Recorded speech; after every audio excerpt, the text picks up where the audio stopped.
Hey mathletes, I wanted to give you an example of just some problems that might be similar to what you saw on Exit 4. That way, while I'm not here on Friday, if you're still working on Exit 4, this could give you a good idea of actually how to work these. So if you were given this problem here, which says x times the quantity of x squared plus xy plus 4x, and you wanted to know, is this expression here true or false, what you would need to do is you're going to have to work this one out.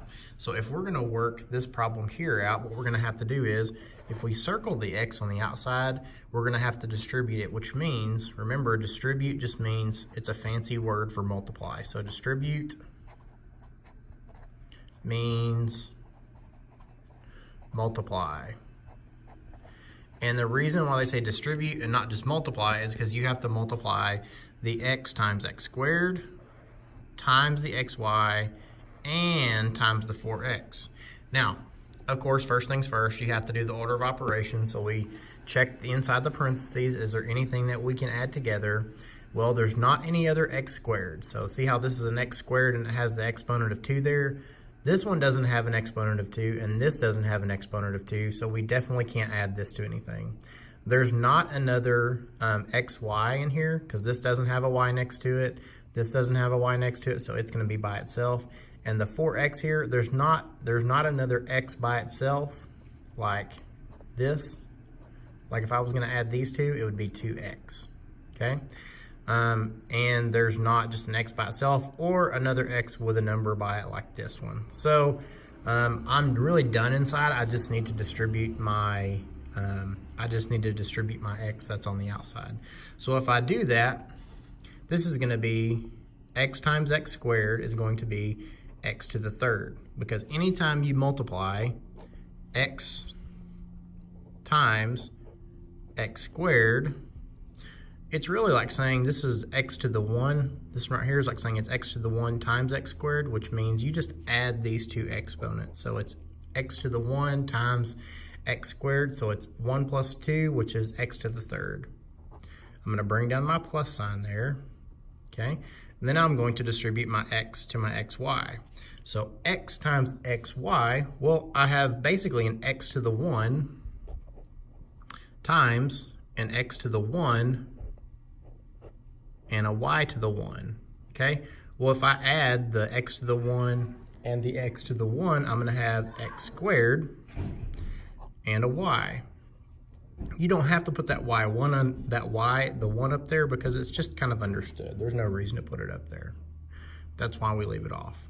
And on the last one, you're multiplying x times 4x, so I'll do that right here. It's gonna be x times 4x, and remember, this is like saying x to the 1 and x to the 1, and since there's no number out here, it's like saying there's a 1 out here in front. So if you do 1 times 4, it's just 4. And then if we add the two exponents, so 1 plus 1 would be x squared. So that's what that would look like. So we need to see now if this will match up with what's over here. So if x to the third, yep. Plus sign, yep. X squared y, yep. Plus, yep. And then we have our 4x squared. So this one would definitely be true. Definitely be true. Let's look at this next one. This next one is a little bit easier.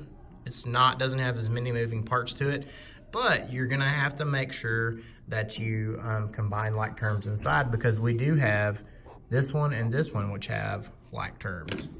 I'm gonna use a different color so you can pick these apart. Remember, we want to circle or put squares around things so we can pick them out a little easier, okay? And if you notice, both of these over here have x's as well.